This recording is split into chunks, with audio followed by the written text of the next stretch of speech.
让我们一起来领受上帝的话，记载在新约圣经提摩太后书1章1到14节。提摩太后书1章1到14节，和本圣经302页，其他版本请看荧幕。奉神旨意，按照基督耶稣里所应许的生命，做基督耶稣使徒的保罗，写信给我亲爱的儿子提摩太，愿恩惠、怜悯、平安从父神和我们的主基督耶稣归给你。我感谢神，就是我接续祖先用纯洁的良心所侍奉的神，在祈祷中昼夜不停地想念你。我一想起你的眼泪，就急切想见你，好让我满心快乐。我记得你无伪的信心，这信心先存在你外祖母罗以和你母亲有尼基的心里，我深信也存在你的里面。为这缘故，我提醒你，要把神借着我按手给你的恩赐，再如火眺望起来。因为神赐给我们的不是胆怯的心，而是刚强、仁爱、自制的心。所以不要以给我们的主做见证为耻，也不要以我为这主被求的为耻，总要靠着神的大能，与我为福音同受苦难。神救了我们，以圣召我们，不是按我们的行为，而是按他的旨意和恩典。这恩典是万古之先，在耶稣基督里赐给我们的，但如今借着我们的救主基督耶稣的显现，已经表明出来。他把死废去，借着福音将不朽的生命彰显出来。我为这福音奉派做传道、做使徒、做教师，为这缘故，我也受这些苦难。然而我不以为耻，因为我知道我所信的是谁，也深信他能保全他所交托我的，直到那日。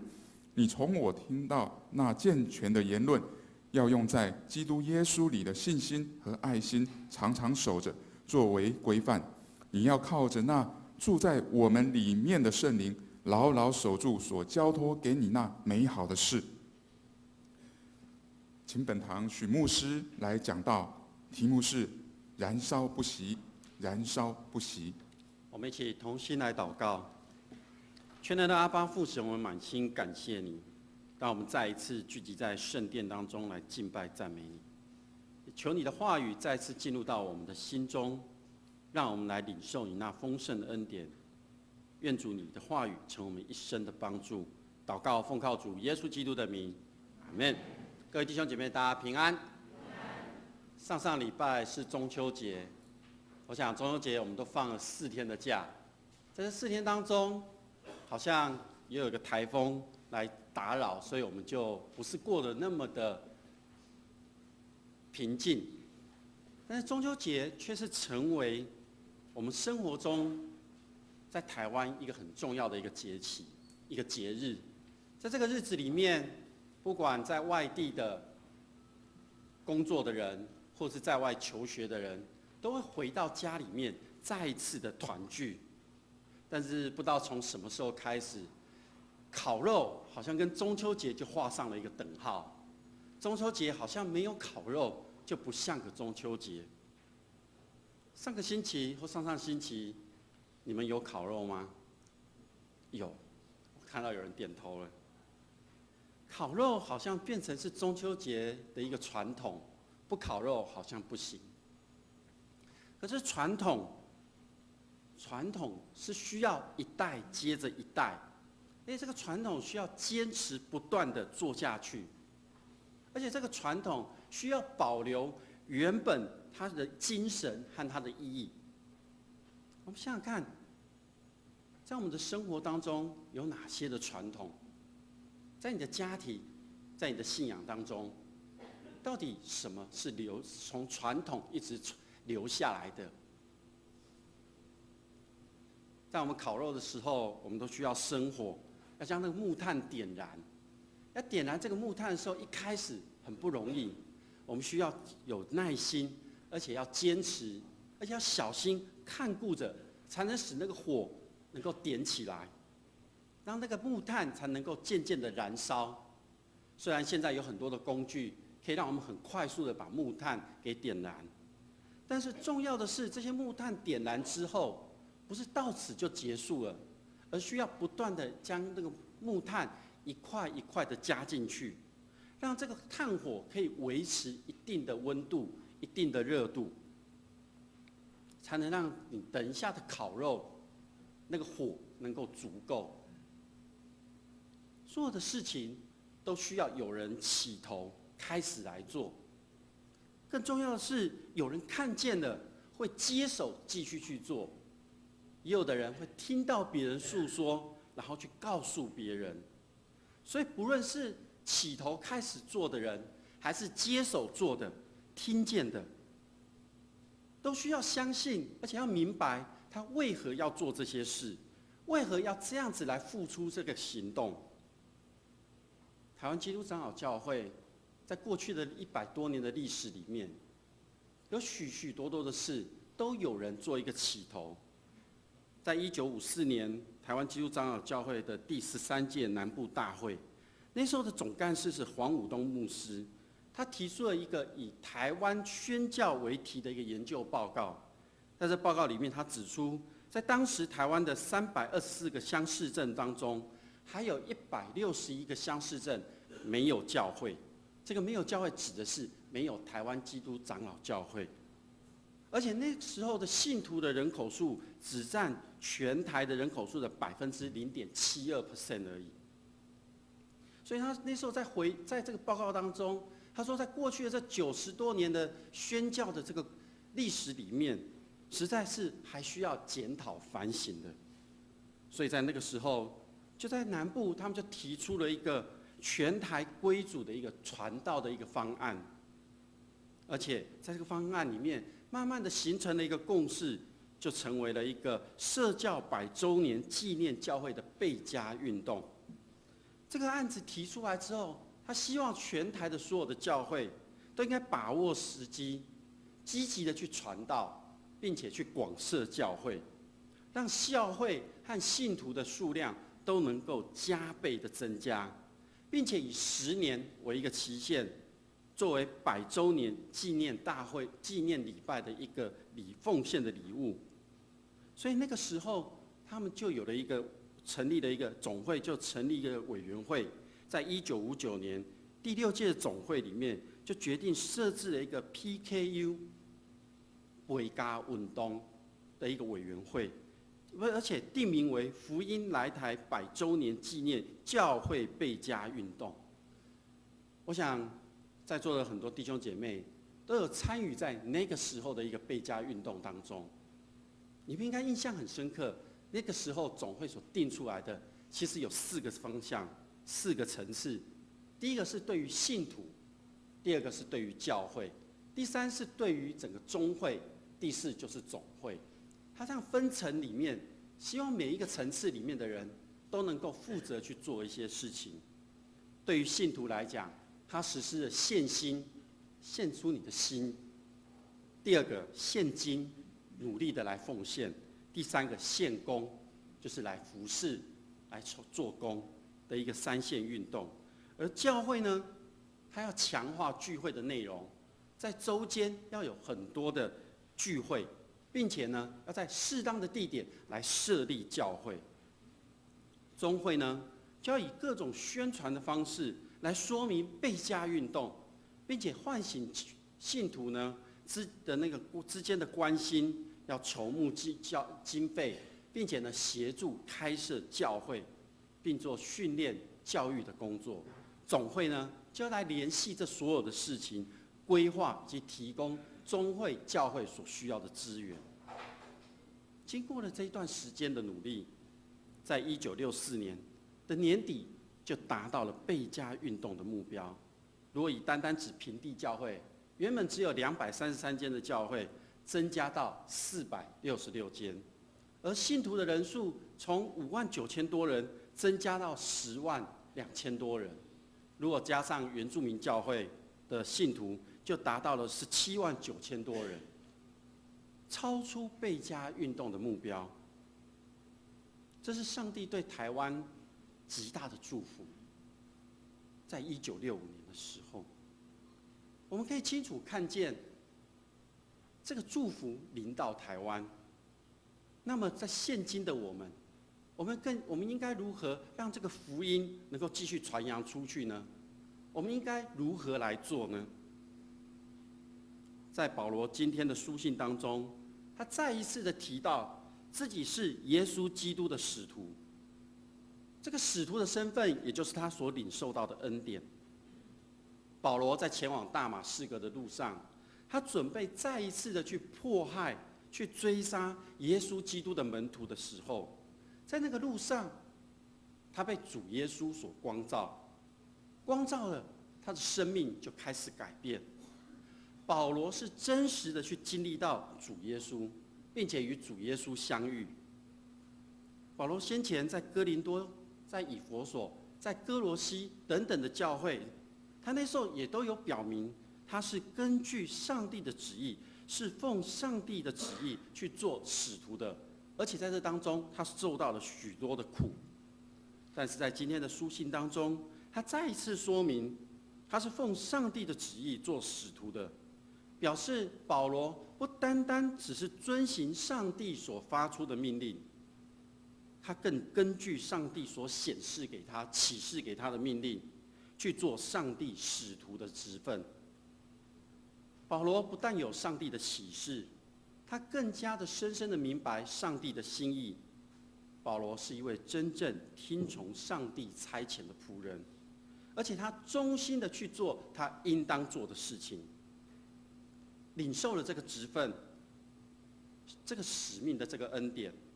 保罗在这书信当中，他常常去感谢上帝，表明他对这位又真又活的上帝的这种的一个亲切的感觉。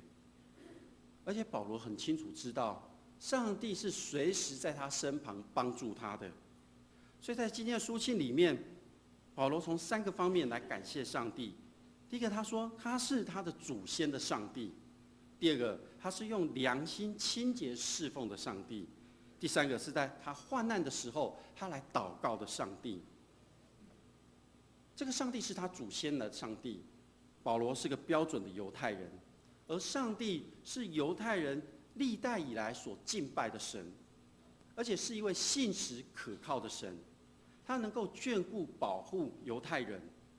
保罗说，他是接续祖先来侍奉这位从古以来就看顾犹太人的上帝。这边有一个字眼，要让我们很清楚的看见，他确实是承接祖先而来的，因为在经文当中用了接续2个字。接续可以让我们清楚看见，上帝是无始无终的上帝。如果对比我们人的一个有限，那我们有时候尽我们一生的年岁，我们所能贡献、所能侍奉他的，只不过是在一个长远的年代当中的一小部分而已。唯有很多过去的信仰前辈，以及现在在座的各位，以及未来我们的下一代，我们才能连续上帝这整个救赎的一个计划，我们才能够侍奉这位永远长存的上帝。就好像我们每一个人都在参加一个马拉松的一个接力赛跑，我们每个人负责的都是要跑我们应当跑的那一段路程。第二个，保罗说他是一个清洁良心所侍奉的上帝。主耶稣说，清心的人有福了，因为他们必得见神。要侍奉这一位独一的真神，必须用清洁的良心，因为上帝是一个鉴察人心肺腑的上帝。主耶稣更告诉我们，神是个灵，所以拜他的必须要用心灵和诚实来敬拜他。上帝既是鉴察人的内心，因此他不是看我们的外表，他也要求我们每个人都要用诚实的心来侍奉他。为了这个，保罗也来感谢上帝。而且保罗他更是在患难中的一个祷告，对上帝的祷告。保罗虽然一再的被下到罗马的监狱当中，我们从他的许多书信里面，从使徒行传当中我们可以看见，但是他被关在监狱的时候，他依然像过去一样，他常常的在祷告。监狱虽然可以把他关住，但是却不能让他自由的奔跑，但却不能禁止他的祷告。这个祷告会到达上帝的面前。保罗可以在罗马的监狱的中祷告，不住的纪念提摩太，不断的为提摩太来祷告。那我们今天我们每一个人，我们也都可以借着祷告，在上帝的面前纪念我们所爱的人。环境或者是空间，有可能把我们都分开来，但是唯有在祷告当中，我们才可以彼此连结，彼此互相纪念。因着保罗这样的一个委身摆上，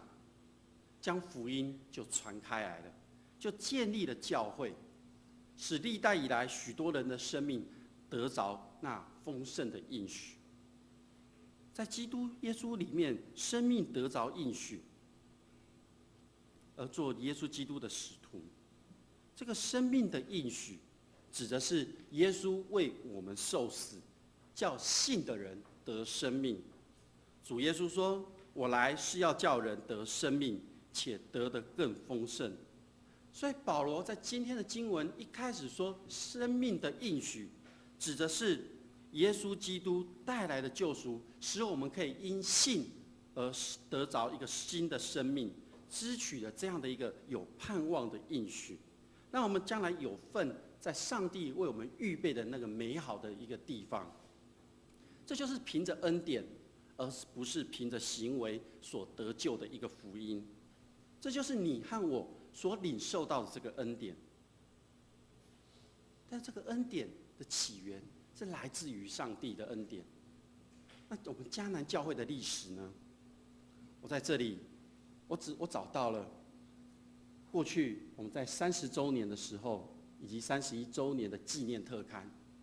里面诉说着过去教会当中许许多多的人的见证，以及留下那美好的信仰见证的脚步。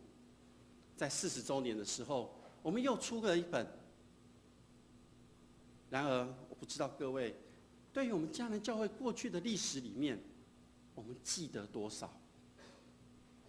我们教会是在1965年10月31号所设立，所以我们在2015年的时候，我们就要满了50周年。在设立的最初，我们借用了永乐街22号的一个车库来做聚会。当时的聚会人数大约只有30多人。2年过后，迁到了和平路107号。在那个时候的聚会需要经过一个住家的一个巷子，很暗暗的走道，而那个屋顶又是竹子做的，没有隔音的设备，所以在敬拜的时候常常受到干扰。因此，在1970年的时候，那时候的长执会他们有个远见，他们买下了城市土地银行和临时居留所的这个地方，也就是中华路49号，奠定了教会扩展上帝福音的一个基础。当然，在这过程当中也有许多的曲折，但是因为倚靠着上帝，当时的信仰前辈们一一的克服了这些困难。一直到1975年，由于信徒逐渐增多，所以必须要扩展礼拜堂。一直到1979年，教会又推动了家庭小组的事工。那个时候，教会的人越来越多，原本的礼拜堂已经不够使用了。到了1982年，就在中华路49号把原有的礼拜堂拆除，重新盖了一个礼拜堂。在盖这个礼拜堂当中，原本只是预定要盖3楼半的一个高度。不过，当时的长执、当时的信仰前辈，他们非常有远见，这个地基打了8层楼，所以在1984年的时候，完成了一个5层楼的一个礼拜堂。上帝的恩典继续的添加在迦南教会，还是不够使用的空间。让教会的信仰前辈，在1994年开始增建，到1995年完成了整个的礼拜堂，也就是我们现在看到的整个迦南教会8层楼的礼拜堂。在我们的前面有一只鸽子的图样，上面就有写1995年增建。对于这样的一个历史，不知道我们有没有记在我们的心里？不知道我们有没有告诉我们的子女，原来我们的信仰前辈是如此的做。我邀请各位弟兄姐妹，你左右看一看我们现在的这个硬体设备，我相信你应该有很真实的看见以及经历到那个上帝的信实的供应，以及许多信仰前辈委身在教会的服事当中。如此，我们才有现今你我所能体会的这些成果。但是这个成果并不是最终的一个结果。我们再想一想，你现在所拥有的，特别是在信仰上，你因为信而被称为义，已经拥有了那个永生的一个盼望。那么，你和我也应该有接续信仰前辈所跑过的这些路程。他们所跑过的这些路程，他们所做的这些事情，可以成为我们的榜样和鼓励。我们应当怎么样来接续这许多主的仆人忠心劳苦所做的这些的成果呢？我们又应该如何将他们留下这个福音的工作，在这困难的环境当中继续的来撒种？怎么样让过去他们所撒下的这些种子，慢慢的成长，把福音的领域扩充到以前没有扩充得到的地方？我们应该如何树立一个美好的一个榜样，叫以后的人可以来接续我们的脚步呢？保罗接续从祖先而来的侍奉的一个上帝。保罗清楚知道，他要学习耶稣带门徒一样，所以保罗在为提摩太的这个信心感谢上帝。他特别提到了提摩太的外祖母和母亲，为的是要提醒提摩太，要来数算上帝的恩典，做个忠心的福音使者，要为福音勇敢的坚强站立，好好的运用上帝所赏赐给他的恩赐，不要把为主受苦当做一个羞耻的事情，反而要倚靠圣灵，牢牢守住所信的道。这是提摩太所要去面对及实践的工作。然而提醒是保罗在告诉提摩太，他所拥有的这些恩赐，要眺望他的恩赐，要提醒他，表示说提摩太已经知道，保罗只是再一次的告诉他上帝是可信可靠的。这是提摩太他从小就知道的。在今天的书信当中，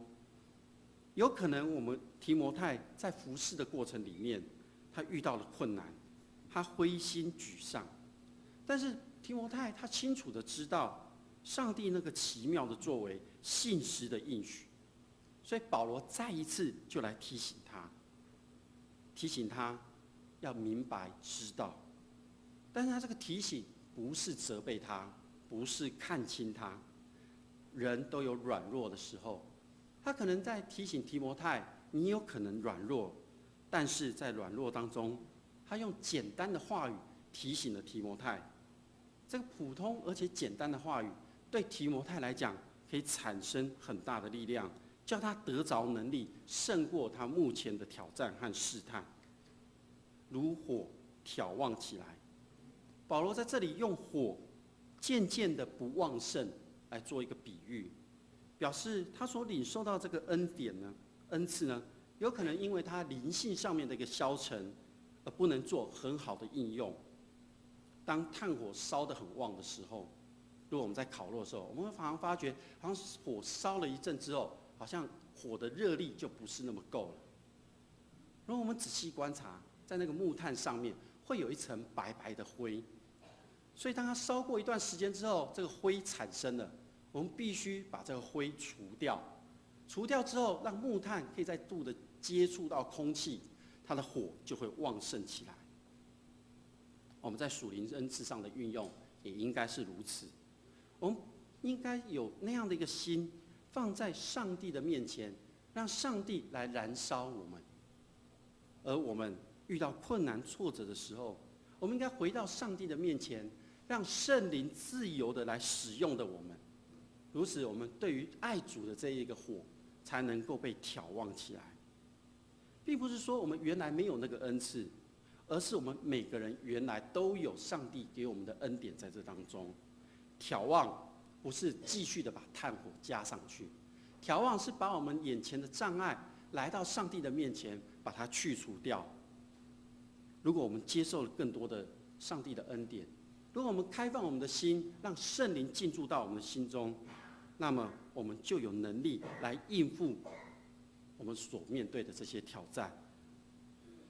保罗提醒提摩太，不要被魔鬼的诡计所欺骗，而灰心丧志、悲观，而是要有信心的运用上帝所给予他的一个恩赐，让他发生最大的果效。保罗在罗马书第12章第3节说：“我们运用恩赐，就要照着信心的大小。如果你有极大的恩赐，却没有那么大的信心的话，那么就好像有许多的炭火没有被挑旺，缺少空气，不能使它发挥最大的火力和效力。”保罗在提醒提摩太的同时，其实也在提醒着我们，要保持心里面爱上帝的那个火，要常常的旺盛。保罗在罗马书第5章第8节里面说：“唯有基督在我们还做罪人的时候为我们死，神的爱在此向我们显明了。”耶稣基督来到世上为我们而死，把上帝的爱显明了。上帝要救人的这个旨意呢，是在万古之先他就已经定了。在耶稣基督来到这个世上的时候，那个时候我们才明白上帝的爱，这个爱向人才显明出来。基督的降世更具体的表明，福音它不是一个理论，它是一个真真实实上帝一个具体的作为，是他爱的一个表现。所以我们就是要牢牢的守住从前所交托给你的善道。这个交托是给提摩太的一个责任和使命。上帝借着保罗，借着很多的信仰的前辈，传给我们的信息，或者是主耶稣告诉我们的一些话语，都是在提醒我们，而且我们每个人在我们的灵里面都需要的。这是一个责任，要持守善道的一个使命的一个责任。提摩太先从保罗那边听见这些话语，他的灵里就得到了造就。之后，他也接受了这样的一个持守的一个责任，他成为一个忠心的一个仆人。在今天我们所读的经文里面，要做一个忠心的仆人，有以下这几点。第一个是要明白救恩的原理，要了解上帝的旨意，它记载在第9节和第10节。再来就是要很清楚知道上帝的呼召是上帝所差派的，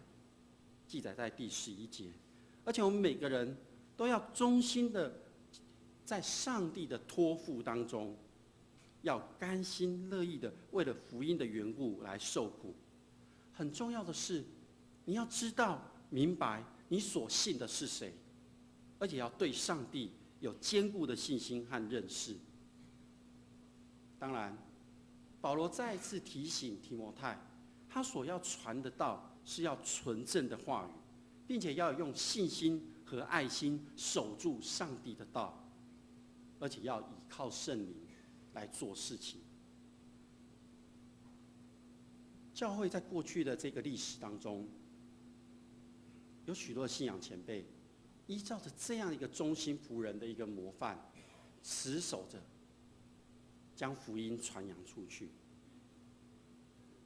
那我们教会呢的现在的每一个人呢，从过去到现在，我念神学院当神学生，到来服侍。当我2009年第一次来到受派来到教会，我看到这本和会手册，实在是赞叹，这么厚，我想很少教会会有这么厚。在这样的一个和会手册里面，告诉着我们在教会全年度里面有许多的事工，可以让我们去做服事。这里面有2页很重要的，可以让我们去看见教会有哪些的事情我们可以委身在当中。第一个是前面的有一个择页，它一个组织图，在这个组织图里面有许多的事情可以让我们参与在这里面。第二个是在我们整个年度的计划当中，这一章里面告诉我们什么时间我们有哪些事情我们要来做。当然很多的内容都在整个的手册当中，我们会看见这么多的一个事情，这么多的一个事工，教会透过这些事工要来成就上帝的旨意，要来显明上帝的恩典。那我们每个人就要善用上帝所赏赐的这些恩赐，我们一起来参与在上帝那救赎的计划当中。我们每个人都要来回应上帝的选召，因为耶稣基督降世为人，道成肉身，显明了上帝的慈爱。我们能做什么呢？各位弟兄姐妹，不论你是第1代基督徒、第2代、第3代，在过去你的家族的信仰的历程当中，你是否知道你的祖先他为什么来相信主耶稣？犹太人他们的信仰能够不断的传承下去，就是他们的父母都会告诉他们的子女有关于他们祖先与上帝相遇的那个奇妙的经历。我鼓励每位弟兄姐妹，将你的信仰写下来，而且告诉你的子女，让它成为一个传统，让你的后代子孙知道你为何而信。教会的历史中的一些事迹，是有许多的信仰前辈留下来给我们学习的，所以我们必须来回应它。我们一起来接续信仰前辈他们所做的这些事情，我们要一起参与在教会的服事当中。2015年是迦南教会50周年，在那个时候，我们能留下什么记录给我们的后代子孙，在60周年、70周年到100周年的时候，他们可以看见我们所做的事情。提摩太前书第6章11到14节告诉我们，你要在这属上帝的人逃避这些事上，追求公义、敬虔、信心、爱心、忍耐、温柔。你要为真道打那美好的仗，持定永生。你为此被召，也在许多见证人面前已经做过那美好的见证。我在叫万物生活上帝的面前，并在本丢比拉多做过美好见证基督耶稣前，嘱咐你要守这命令，毫不玷污，无可指责，直到我们主耶稣基督显现。上帝托付给我们的，我们要持守下去。这边有几个问题的思考，希望我们回去都能够想一想。第一个是，你知道迦南教会过去的历史吗？在这历史当中，有许多的信仰前辈有他们的事迹及见证，你可以跟我们分享吗？第二个，你知道教会现在有哪些事工吗？这些事工到底在做什么？你能说得出来吗？然后是你要回应，你愿意委身在哪些事工当中？很快的年底就要到了，下个礼拜我们就要改选长职，接下来各个事工都进入要一个结束的阶段，然后到11月我们有事工的一个博览会。在这当中，我们每个人都可以去回应上帝，参与这样的服事，让明年2014年，你都能够参与在教会服事以及上帝救赎的计划里面。我们一起同心来祷告。全能的天父上帝，我们满心感谢你，谢谢你差派你的独生爱子主耶稣来到世上，为我们的罪钉死在十字架上，所流的宝血涂抹洗净了我们的罪，让我们能够因信而被称为义。谢谢你。